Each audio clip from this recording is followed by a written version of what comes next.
안녕하세요. 중학교 2학년 비상교육 과학 스스로 정리하기 문제풀이 영상을 시작하도록 하겠습니다. 페이지 36페이지입니다.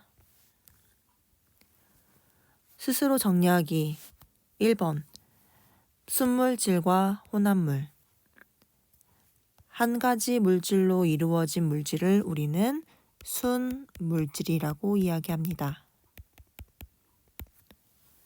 두 가지 이상의 순물질이 섞여 있는 물질은 우리가 혼합물이라고 이야기를 합니다. 혼합물. 섞여 있는 순물질에 무엇에 따라 순물질의 특성이 달라진다. 순물질이 섞여 있다라는 얘기는 무엇이 다를 수 있다?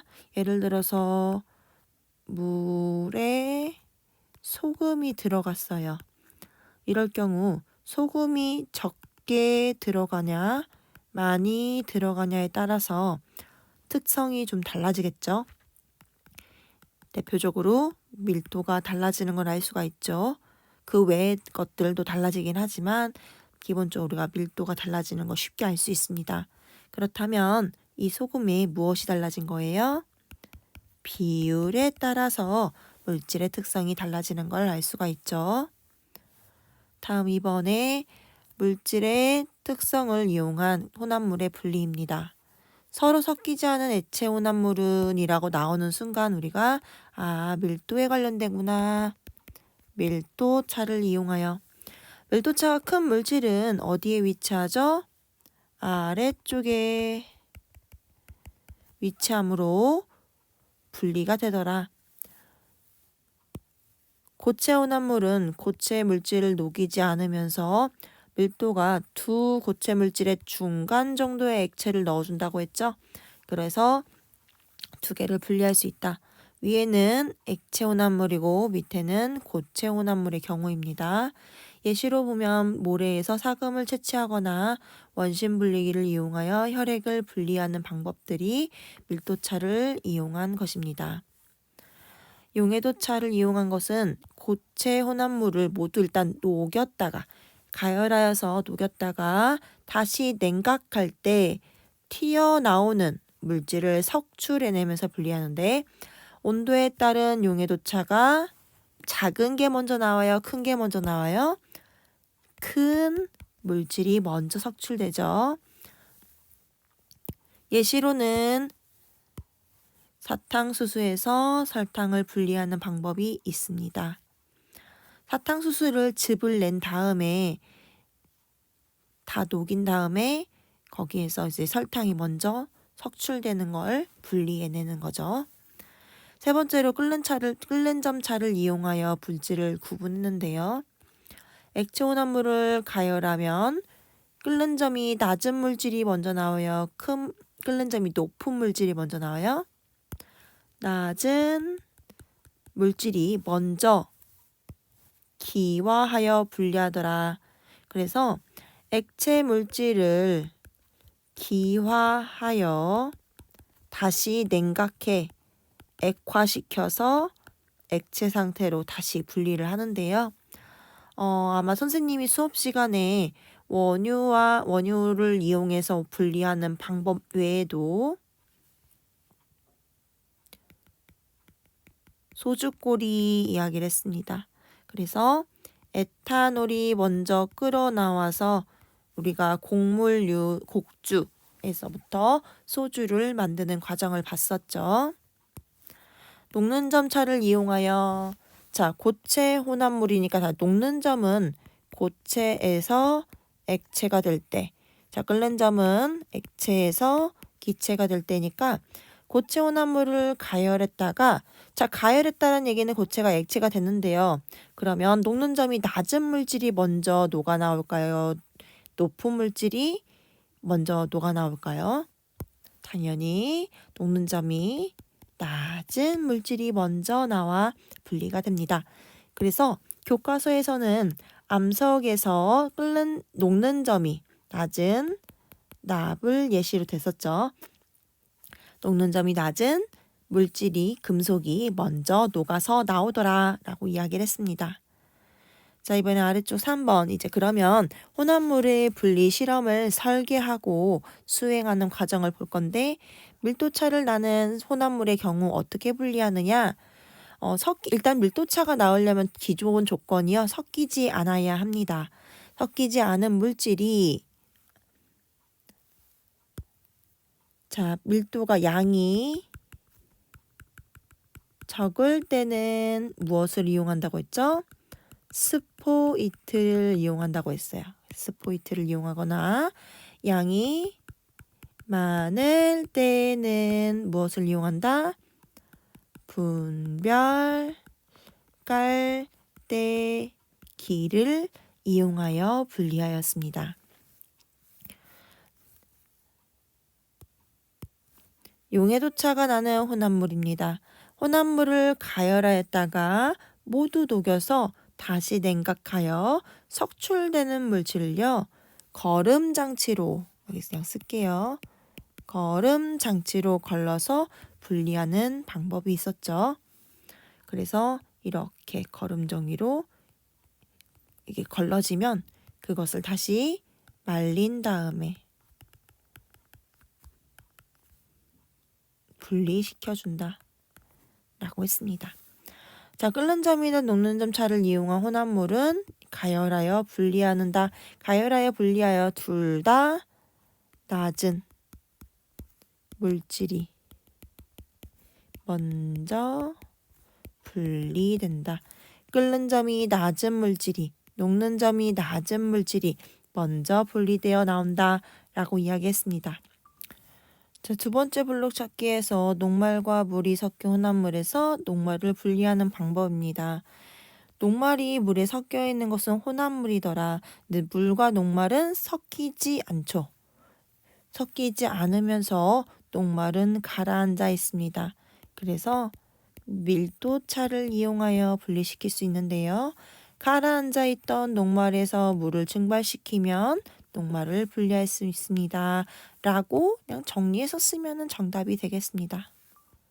자, 스스로 평가하기에서 개념 정리하기 부분인데요.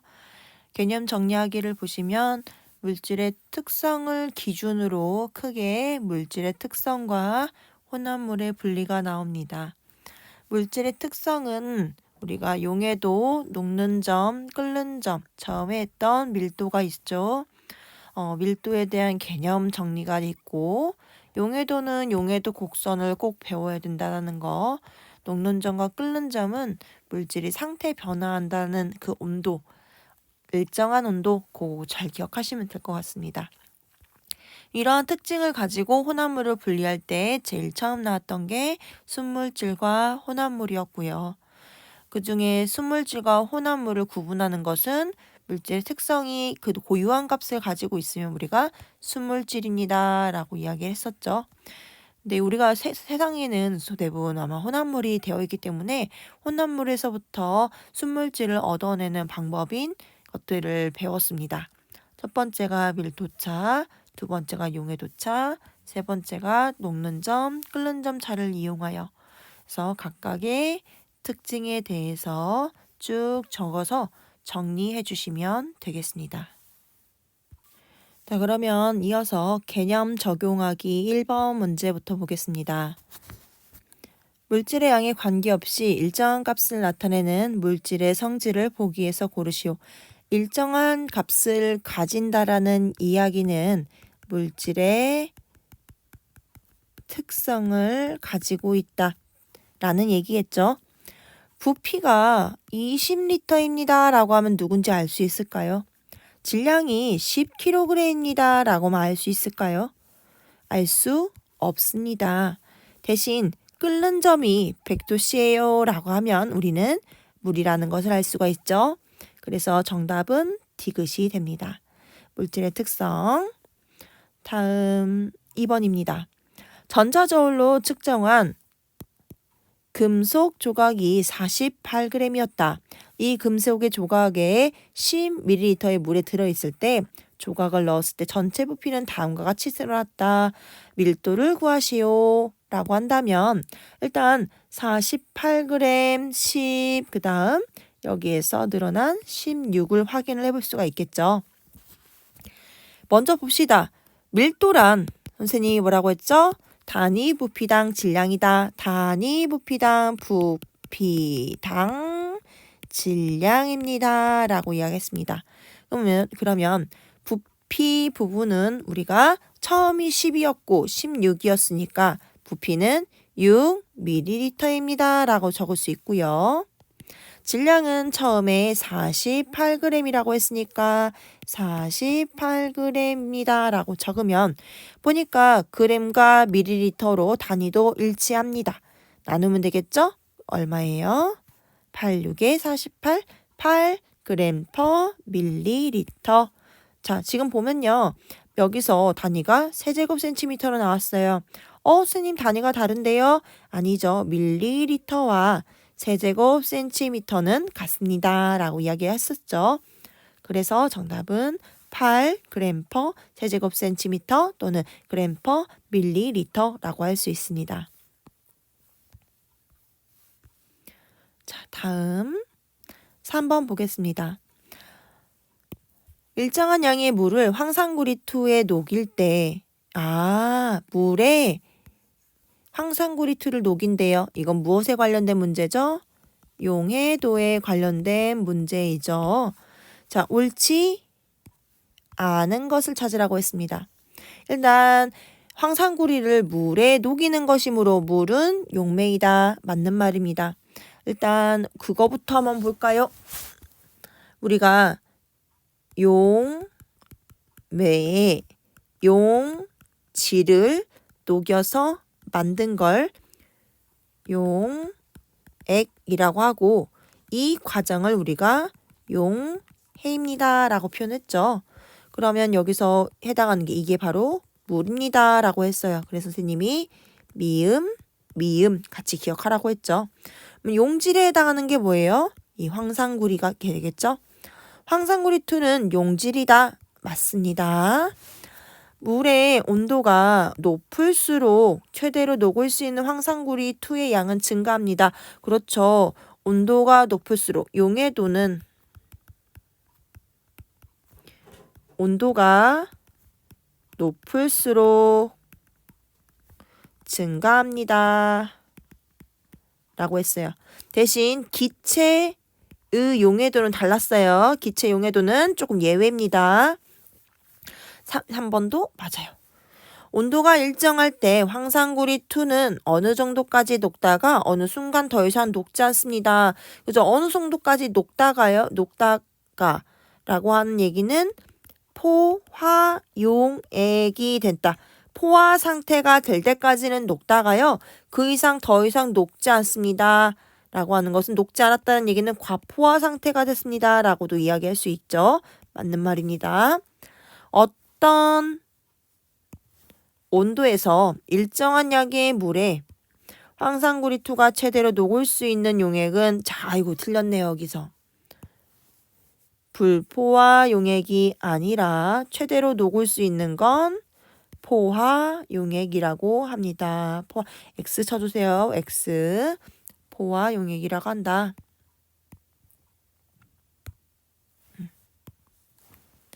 다음 4번. 다음에서 알맞은 말을 쓰시오. 고체에서 녹는 동안에는 온도가 일정하게 유지되는데 자, 녹는 동안에 일정하게 유지된다. 일정하다라는 얘기는 녹는 점이라고 한다. 또 액체가 끓는 동안 유지가 된대요. 이건 또 뭐죠? 끓는 점이라고 한다. 오케이. 다음 5번 갑시다.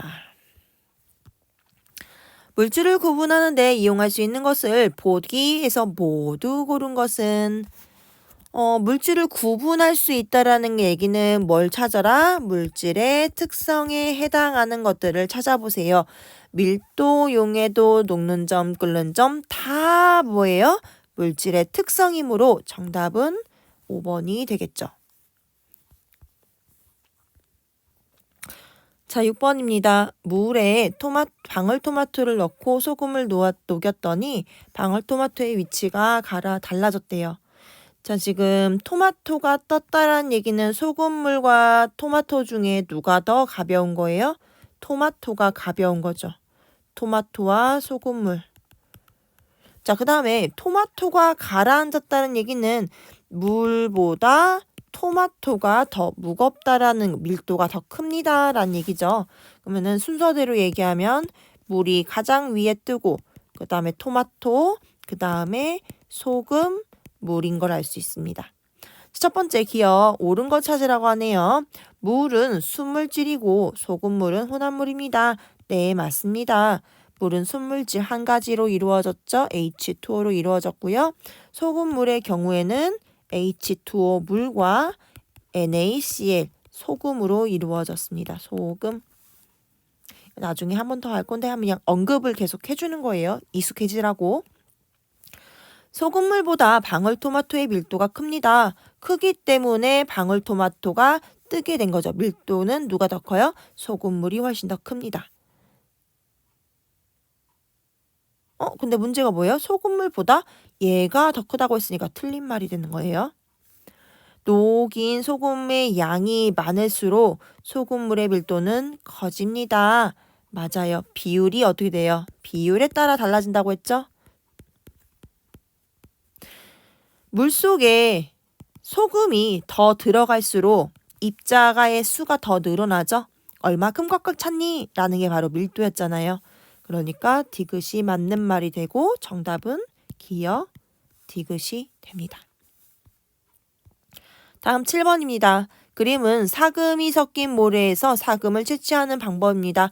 사금 딱 나오는 순간 정답이 뭐다? 밀도라는 걸 알 수가 있겠죠. 자, 여기서 사금과 모래 중 누가 더 밀도가 커요? 사금이 밀도가 크므로 모래는 물에 흘러 내려가고 사금이 남게 됐습니다. 그래서 우리가 사금 돈을 벌 수 있겠죠. 자, 다음 8번. 자, 오른쪽은 물이 담긴 컵에 식용유를 부어 가만히 두었을 때의 모습이다. 만약 식용유가 담긴 컵에 물을 부어 가만히 두면 여기다가 물을 더 넣어 본대요. 그래도 둘은 섞여요, 안 섞여요? 섞이지 않죠. 어떻게 됩니까? 물 위에 식용유가 뜬다. 여기서 조금 불안하면 어떻게 두었는지 물어봤잖아요. 밀도가 작은 이거를 여기다가 조금 더 추가해주면 좋을 것 같은데요. 물 위에 밀도가 작은 식용유가 뜬다 라고 적으면 조금 더 정답에 가까워질 것 같습니다. 다음 9번. 설탕물을 만들기 위해 물에 설탕을 넣고 저었는데 설탕이 녹지 않은 채 바닥에 가라앉았습니다. 자, 바닥에 이렇게 가라앉아 있다는 얘기는 지금 현재 과포화 상태라는 얘기를 먼저 알고요. 모두 녹일 수 있는 방법 두 가지가 있죠. 첫 번째, 온도를 올리거나 두 번째, 용매, 물을 더 넣어주거나 하는 방법 두 가지가 있겠죠. 기억, 물에 공기를 넣어서 녹인다. 아이고, 공기를 왜 넣습니까? 들립니다. 컵에 물을 조금씩 더 넣으면서 녹인다. 큰 그릇에 넣은 뒤 따뜻한 물을 조금씩 부으면서 녹인다. 물을 더 넣어주는데 따뜻한 물을 넣어주니까 더 맞는 말이죠. 그래서 정답은 니은 디귿인데 그 답은 니은 디귿. 극가닥을 쓰시오. 설탕이 물에 최대한 녹을 수 있는 양은 설탕이 물에 최대로 녹을 수 있는 양은 온도가 높을수록 그리고 용매의 양이 많을수록 증가합니다. 라고 쓰면 될 것 같습니다. 다음 10번입니다. 표는 1기압의 상온에서 액체인 물질 가와 물의 특성을 나타낸 것이다. 물질 가와 물의 혼합물을 분리하려고 할 때 이용할 수 있는 물질의 특성을 쓰고 그 까닭을 설명하시오. 일단 보니까요. 끓는 점이 물보다는 작은 걸 알 수 있고 밀도는 물보다도 작네요. 근데 물과 잘 섞이네요. 잘 섞인다라는 얘기는 무엇을 이용할 수 없어요? 밀도차를 이용할 수는 없습니다. 얘보다는 누굴 이용해야 돼요? 끓는 점 차를 이용해야겠죠? 이용할 수 있는 물질의 특성을 쓰고 그 까닭을 설명하시오. 이용할 수 있는 물질의 특성은 끓는 점이다. 물질 가와 물은 잘 섞이므로 밀도차를 이용할 수 없고 끓는 점이 다르므로 끓는 점 차를 이용하여 분리한다. 자, 다음 11번입니다. 플라스틱 혼합물을 분리하는 방법인데요. 우리 일상생활에는 다양한 플라스틱으로 된 용기를 사용한다. 이때 용기의 사용 목적에 따라 다른 종류의 플라스틱이 사용되고 플라스틱의 종류에 따라 밀도가 다르다. 따라서 우유통, 생수병, 요구르트병이 조각이 섞여 있는 혼합물은 밀도차를 이용하여 분리할 수 있다고 하는데요. 자, 우유통은 약 0.95, 생수병은 약 1.38, 요구르트통은 약 1.05g per 세제곱센티미터입니다. 자, 일단 기준이요. 물이라고 생각해보면 물은요. 1이잖아요. 1g per 세제곱센티미터잖아요. 그러면 물보다 뜨는 것은 우유통이 하나가 있네요. 나머지 두 개는 가라앉아 있어요. 첫 번째 질문 먼저 볼까요? 플라스틱 용기의 조각을 물을 이용하여 분리할 수 있는 용기 조각은 무엇입니까? 뭐예요? 방금 말한 것처럼 우유통입니다. 자, 무엇인지 설명하시오. 우유통의 밀도는 물보다 작아 물 위에 뜸으로 분리할 수 있다.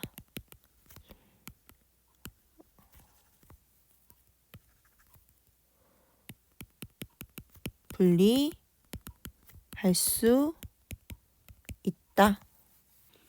두 번째, 밀도가 물보다 큰 플라스틱 용기 조각을 혼합물은 물에서 소금을 녹여 분리할 수 있다. 그 원리를 설명하시오. 자, 지금 보니까 생수병과 요구르트 통에 보면요, 이렇게 요구르트 통이 조금 더 밀도가 작네요. 그러면 일단 물에다가 우리가 소금을 넣으면 소금물이 되겠죠. 이 소금물의 밀도는 1보다 조금씩 커지게 됩니다.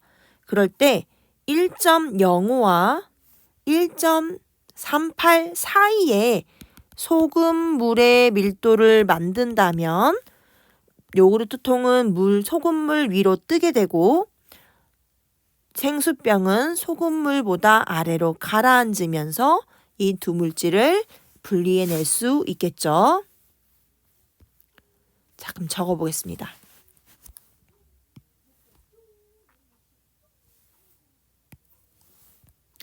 자, 물에 소금을 녹이면 소금 물의 밀도가 물보다 커진다. 이때 소금, 물의 밀도를 요구 루트 병 밀도보다 크고 생수병 밀도보다 작게 하여 요구 루트 병이 뜨고 생수병은 가라앉게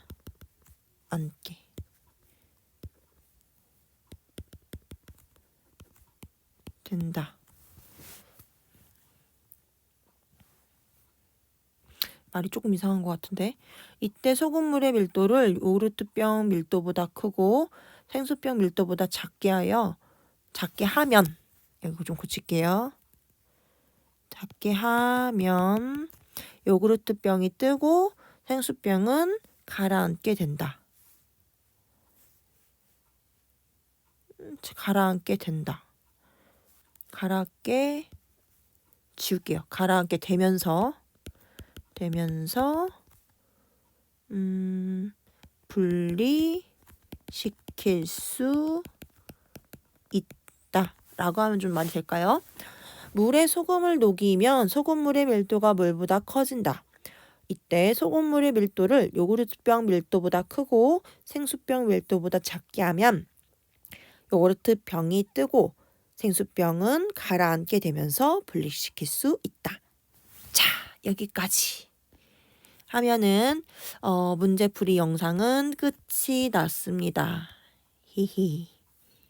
여러분들의 이 영상을 보는 친구들은 구독과 좋아요, 그 다음에 뭐죠? 알림 설정인가요? 알림 설정. 이거를 댓글은 하지 마세요. 댓글은 하지 말고 뭐라고 하지 이거를? 아무튼간 좋아요 한 번씩만 눌러주세요. 자, 우리는 수업 시간에 만나요. 빠이빠이. 바이. 과학여신이었습니다. 빠이.